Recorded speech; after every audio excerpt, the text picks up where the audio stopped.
पंजाब के पूर्व deputy CM Dera Baba Nanak से विधायक और राजस्थान कांग्रेस के इंचार्ज सुखजिंदर रंधावा, जिनको कांग्रेस ने गुरदासपुर से लोकसभा चुनाव के लिए मैदान में उतारा है। और सुखजिंदर रंधावा जी हमारे साथ बात करने के लिए मौजूद हैं। गुरदासपुर वह सीट है जहां पे फिल्म के बहुत बड़े सितारे सनी देओल वहां से सांसद है। अब इनको वहां से कांग्रेस ने चुनाव लड़ाने का फैसला किया है। रंधावा साहब, सबसे पहले बहुत बहुत स्वागत है आपका TV9 भारत पर। मेहरबानी थी कटोरा साहब।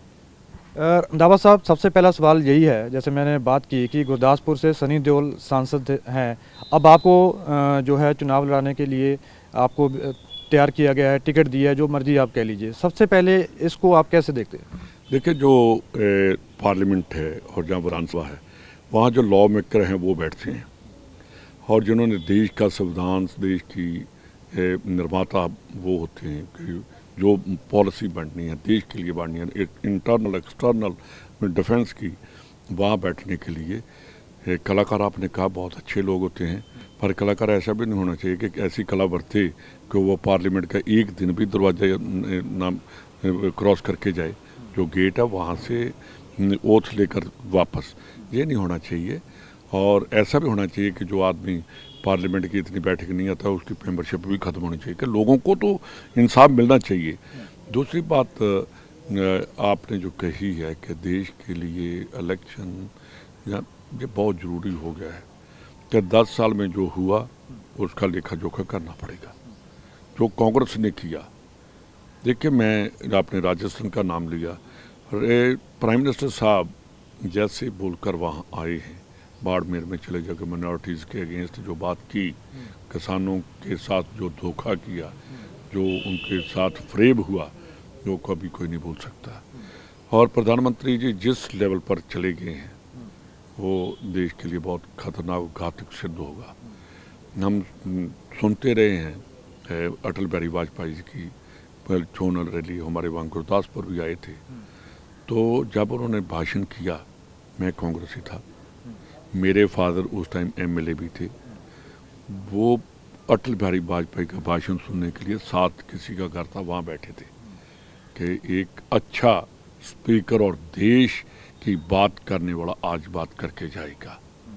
ऐसा लीडर होना चाहिए कि जिसको ऑपोजिशन भी सुनना चाहे। यही नहीं होना चाहिए कि प्राइम मिनिस्टर गालियाँ दे रहा है, क्या है, मैं परिवारवाद खत्म कर दूंगा, तो कर दे, तेरे पास पावर है, जेल में डालने के बजाय उसको ख़त्म ही कर दो, ख़त्म हो जाएगा, तेरा चैलेंज ही ख़त्म हो जाएगा। ऐसी बातें करनी, और देश में जिस तरीके से ED, CBI, इनकम टैक्स इनको कर रहे हैं, ये देश के लिए बहुत बड़ा नुकसान होगा। आने वाली जनरेशन्स जो हैं वो कभी नहीं भुलाएंगे कि हमारे देश का प्रधानमंत्री आर्म ट्विस्ट करके लोगों को केस बनाकर अपनी पार्टी में लेकर गया। यार देखिए, जो वहाँ का असम का चीफ मिनिस्टर है, कांग्रेस में था, कितने 100 करोड़ का, 1500 के कितने, पता नहीं मेरे को अब कितना है, तो उसको बीजेपी ज्वाइन करा ली। उसके बाद एक बात भी नहीं कही कि कहाँ गया केस, महाराष्ट्र में क्या किया, कहाँ गए वो केस, पंजाब में कैप्टन अमरिंदर सिंह का ED, फेमा और वो लॉन्ड्री केस, मनी लॉन्ड्रिंग का केस, जो तो वो कहाँ गए। तो इसका मतलब कि इतनी बड़ी कपड़े धोने वाली मशीन तो थी कि कपड़े उसमें डालो, साफ होकर निकल आएंगे। ये पहली मशीन देखी है बीजेपी की जिसमें आदमी डालो कि उसकी करप्शन ख़त्म। नवाब साहब, जैसे आपने कहा कि जैसे PM परिवारवाद पर बात करते हैं, बहुत सारे इशू जो आपने बताए हैं, क्या लगता है कि इस चुनाव में फिर कांग्रेस को सीधा सीधा फ़ायदा होगा, लोग ये बात समझेंगे? मेरी बात सुनिए। पहली बात कि प्राइम मिनिस्टर जिस लेवल पर आ गए, प्राइम मिनिस्टर डर गया, और जो 400 पार कह रहे थे, अभी कभी नारा सुना? जब फर्स्ट फेज़ की इलेक्शन हुई उसके बाद एक बार प्राइम मिनिस्टर ने 400 पार नहीं कहा। 400 पार कहाँ करेंगे, कि कितनी बड़ी खाई है, तो बोलकर क्या गए हैं आप, स्टेमिना क्या है, मैं 56 इंच की मेरी छाती है, और भाई हमें तो इतना लाल बहादुर शास्त्री चाहिए जिसने कहा था जय जवान जय किसान, किसान भी मार दिए इस प्राइम मिनिस्टर ने, तो वो जवान जो हैं अग्निवीर लाकर अब उसी बात को कह रहा है कि मैं अग्निवीर बंद करूंगा। पहले किसने कहा कि देश की जो बॉर्डर है उसको तो बहुत मजबूत करना चाहिए, उसमें जो बजट है उसको बढ़ाना चाहिए। ये नहीं होना चाहिए कि जी इनकी पेंशन आ रही है, इनका ये हो जाएगा, ओपीएस क्यों नहीं लागू कर रहे, क्या कसूर है। ये सभी बातें जो लोगों के दिमाग में आ गई हैं। उन्होंने कहा था कहाँ गैस के रेट पहुंच गए, कहाँ पेट्रोल डीजल चला गया, कहाँ कहा था कि किसान की डबल इनकम करूंगा, ख़त्म कर दिया किसान। कहा था 2 करोड़ नौकरी हर साल दूंगा, कहाँ गई 2 करोड़, अब कहता है कि 20 लाख दूंगा। ये पहला 2014 में घोषणा पत्र, 2019 में संकल्प पत्र, अब मोदी की गारंटी हो। यार भाई मेरे, एक गारंटी तो बता दे जो आप पूरा करोगे। तो ये देश को बचाने के लिए, देश को, संविधान को बचाने के लिए, देश की अखंडता को बचाने के लिए सभी पार्टियों को जो मनमुटाव थे उनको ख़त्म कर देना चाहिए था। देश के लिए सबको इकट्ठा हो जाना चाहिए। खास करके अब वोटर के हाथ में है कि देश को हम किस तरफ लेकर जाना है, या वोटर डिसाइड करेगा। इस जो स्थिति जैसे सिनेरियो जो भी बना है, इसको आप कांग्रेस अब कहाँ खड़ी देख रहे हैं? आप राजस्थान कांग्रेस के इंचार्ज हैं, पूरे देश की पॉलिटिक्स आप समझते हैं, बहुत सीनियर आप नेता हैं, कहाँ देख रहे हैं इस वक्त? देखिए, मैं तो इसलिए मैं आपको बोल रहा हूँ कि प्राइम मिनिस्टर राहुल गांधी 2 बार पूरे राजस्थान में है। इतना प्राइम मिनिस्टर घबराया हुआ था कि एक एक कंस्टिट्यूंसी में जो पार्लियामेंट की थी, वहाँ इनके सभी लीडर 5-5, 6-6 रैलीज करके गए हैं। तो हमारे वहाँ जो नेतागण थे, जो इलेक्शन लड़ रहे थे, उन्होंने कहा कि हम इनका मुकाबला करने के लिए हमारे में दम है, तो हम इनकी बातों को जवाब देंगे। तो देखे वहाँ ओम बिरला लड़े, पसीने छुड़वा दिए प्रहलाद गुंजन ने, और जो पंजाब के प्रभारी हैं गजेंद्र सिंह शेखावत, उनके वहाँ उचाड़ा, करण सिंह उचाड़ा, उसने ऐसी कैंपेन चलाई, गजेंद्र सिंह को बाहर नहीं निकलने दिया, जो इतने बड़े लीडर हैं। यानी कि हम कह सकते हैं कि कांग्रेस राजस्थान में काफ़ी मजबूत हुई। बहुत ज़्यादा मजबूत है। देखिए कि वहाँ का किसान, माइनॉरिटी और एससी वो एक तरफ खड़ा हो गया कि हमने देश को बचाना है। अच्छा रंधावा साहब, थोड़ी सी पंजाब राजस्थान की हम थोड़ी बात और करेंगे। जैसे कुछ नेता जिनको टिकट नहीं मिलती वो पार्टी छोड़ जाते हैं ऐन मौके पे। पुराने कई नेता छोड़े भी हैं, जैसे रवनीत बिट्टू हो, उससे पहले आपके प्रधान भी रहे थे सुनील जाखड़ की मैं बात करूं, वो भी छोड़ गए थे। नाराज़गी चलती रहती है। क्या लगता है कि कांग्रेस को इसका नुकसान होगा जैसे छोड़ रहे हैं? आपने कहा टिकट, सुनील जाखड़ तो आखिरी दम जब वो इलेक्शन लड़ रहे थे, वहाँ अपने नेफ्यू को उन्होंने टिकट दिलवाई और जीत कर आए, कैंपेन कमेटी का प्रधान बना। तो बाद में धोखा उसने दिया, कांग्रेस ने दिया। आपने रवनीत बिट्टू की बात की, रवनीत बिट्टू का जब वो सोता होगा ना शाम को, रात को, उसको राहुल गांधी जरूर याद आता होगा। तो राहुल गांधी को भी एहसास हो गया होगा कि ऐसे लोगों को बहुत प्यार नहीं करना चाहिए। बहुत प्यार दिया उसने, सत्कार दिया। तो ये लोग जो विश्वासघात करते हैं, पंजाबी विश्वासघाती को कभी पसंद नहीं करता।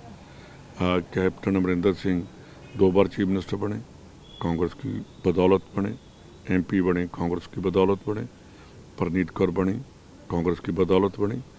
आप हैरान होंगे कि 48,000 पर जीतने वाला 2017 में उसको जो उसकी टोटल 48,000 वोट थी, जब अब की इलेक्शन आई, जब कांग्रेस से बाहर रहे, तो उसको 24,000 वोट पड़े। तो फिर वो लीडर है कि जनता लीडर है कि कांग्रेस के लिए, उसके कांग्रेस के नाम पर उसको वोट पड़े।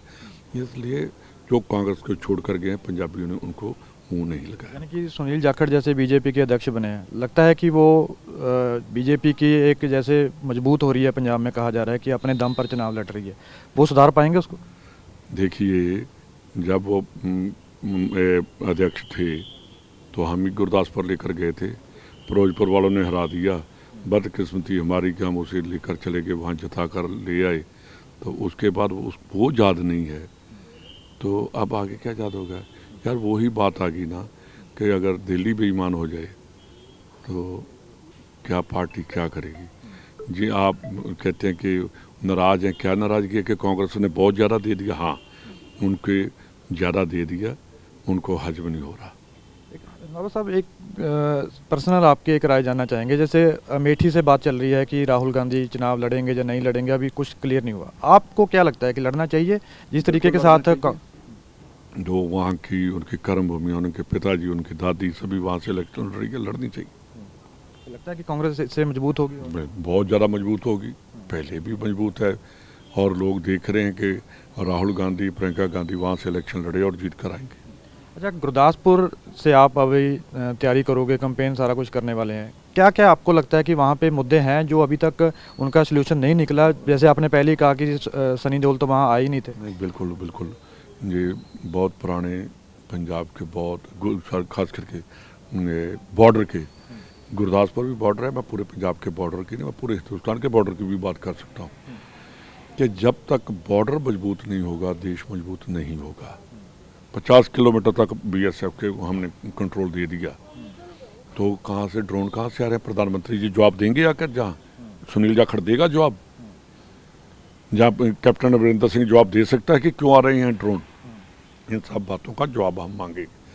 दूसरी बात, जो सबसे बड़ी बात है कि जो हमारी फर्स्ट डिफेंस लाइन है, दूसरी बांध उसे कहते हैं, उसको बहुत मजबूत करने की ज़रूरत है। बहुत पुरानी 72 और 76 के बीच में बनी थी, कभी रिपेयर नहीं हुई, गवर्नमेंट ऑफ इंडिया ने करनी होती है, तो उसके ऊपर रोड बननी होती है, वो नहीं किसी ने की।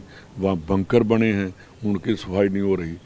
तो ये बातें मैंने इसलिए कही। और दूसरी बात, जो यूबीडीसी है, अपर बारी दुआब है, उसका अगर चैनलाइज किया जाए, उसको ठीक तरीके से किया जाए, माजा एरिया को एक इंच आधा लीटर पानी ज़मीन से लेने की ज़रूरत नहीं, वो इतनी सिंचाई करेंगे, वो भी बात करेंगे। दूसरी बात, वहाँ अगर हिल स्टेट्स जो हैं उनको इंसेंटिव दिए जा सकते हैं इंडस्ट्री पर। जो हम बॉर्डर पर बैठे हैं, कहते हैं नशे में चले गए, गैंगस्टर आ गए, लड़के क्या कर रहे हैं, उनको काम चाहिए। इन पूरे हिंदुस्तान के बॉर्डर को इनको इंसेंटिव देना चाहिए, इंडस्ट्रियल जो है इंसेंटिव देकर इंडस्ट्री वहाँ भेजनी चाहिए।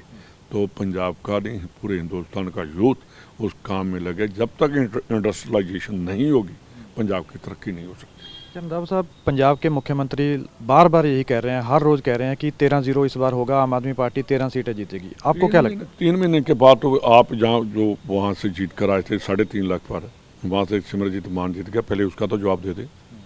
तो पंजाबी जो जुमलेबाजी नहीं सुनना चाहते, और जहाँ साफ दें वो कि 25 महीने में पंजाब के लिए क्या किया, कहाँ से ग्रांट दी, क्या ग्रांट दी। 17,000 करोड़ का कर्जा ही अभी तक लिया है ना, तो बताएं कि कुंवर विजय प्रताप क्या बोल रहा है, उसका जवाब है चीफ मिनिस्टर के पास? क्या कह रहा है वो, जवाब दे। कि चीफ मिनिस्टर कह रहे उसके पर्सनल उसके व्यूज़ हैं, क्या है, क्या बात है। वो बात कर रहा है कि नशा बेचने की, तो कहता है वो, तो फिर उसके ऊपर FIR कर दो। राघव चड्डा कहाँ चला गया, 6 MP कहाँ चले गए? आप कहते हैं ना कि बड़े बड़े हम बड़े चेहरे उतारे हैं, असेंबली, पार्लियामेंट, असेंबली, राज्यसभा, वहाँ से जो बैठे हैं लॉ मेकर बैठे हैं, उन्होंने बोलना है ना। तो जो 7 गूंगे पहलवान भेज दी, एक तो दौड़ गया, तो 6 बैठे हैं, कभी बोले हैं पंजाब के लिए? ये जहाँ तक वो अपने आका के लिए उन्होंने कभी बात नहीं की। तो ये सभी बातें लोगों में जाएंगे। एक इनका पार्लियामेंट से जीत कर गया जलंधर से, तो उसको कहा जी इसको मैंने, क्या वो जीत गया, इसको मैंने अपना पासवर्ड दे दिया, वो सने पासवर्ड ही चला गया बीजेपी में। तो कहीं वो इसका पर्सनल पासवर्ड नहीं दे दिया कि ये भी ना, चीफ मिनिस्टर भी ना चला जाए। तो इन बातों का जवाब, और जो दिल्ली की लिकर पॉलिसी और पंजाब की लिकर पॉलिसी बिल्कुल एक है, उसकी बात भी की जाएगी। एक बात मैं कहना चाहता हूँ कि बीजेपी और आम आदमी पार्टी बीजेपी की बी टीम है। दिल्ली में कोई डिसीजन है, पंजाब में कोई डिसीजन है, ये नहीं चलेगा। आखिरी सवाल है, जैसे कांग्रेस में पंजाब हो, कोई और स्टेट हो, इन फाइटिंग बहुत रहती है, क्या लगता है कि इससे कांग्रेस निपट क्यों नहीं पाती है? ये इशू क्या लगता है? देखिए, कांग्रेस नहीं और भी है जिसमें ज़्यादा ढील दी जाए, डेमोक्रेटिक वे से काम किया जाए, वहाँ ऐसा काम चलता है। हम बीजेपी जैसे नहीं है कि जो करेगा उसको जेल में डाल देंगे, ये हमारी पार्टी में नहीं है। हाँ, एक ज़रूर है कि हाईकमांड को सोचना पड़ेगा कि जिनके बारे में जो हम बोल कर आते हैं उनको इमीडिएटली एक्शन ले लेना चाहिए, ये हमारे में कमी है। आखिरी सवाल है, 5 लाख से ज़्यादा वोट सनी देओल को गुरदासपुर से पड़े थे। आप क्या लगता है आपको कि आपको लोग कितना वोट डालने में? देखिए, मैं जाकर डिस्ट्रिक्ट गुरदासपुर की बात करूंगा और मेरा अपना डिस्ट्रिक्ट है। मैं कोई कलाकार नहीं हूं, जहां झूठ बोलने वाला नहीं हो। वहाँ के लोग मेरे को जानते हैं कि सच्चाई के ऊपर लड़ता है, जो बात करता है उसके ऊपर खड़ा रहता है, जो कह दिया वो ही करेगा। तो लोगों के साथ झूठा वादा नहीं करूंगा, लोगों को फ्रेम में नहीं रखूंगा। पार्लियामेंट में जाकर उनकी आवाज़ बनूंगा, पार्लियामेंट में जाकर गुरदासपुर की आवाज़ उठाई जाएगी। गुरदासपुर ने पूरे हिंदुस्तान की, पूरे पंजाब की आवाज़ उठाई जाएगी। धन्यवाद सर हमारे साथ बात करने के लिए। ये थे सुखजिंदर रंधावा जो गुरदासपुर से कांग्रेस के अब कैंडिडेट है, और इन्होंने कहा है कि गुरदासपुर के लोगों की आवाज़ अगर वो जीते हैं तो पार्लियामेंट में ज़रूर उठाएंगे, और बहुत सारे मुद्दों पर उन्होंने खुलकर बातचीत की है। कैमरामैन वीर सिंह के साथ हरपिंदर सिंह, TV9 भारतवर्ष, चंडीगढ़।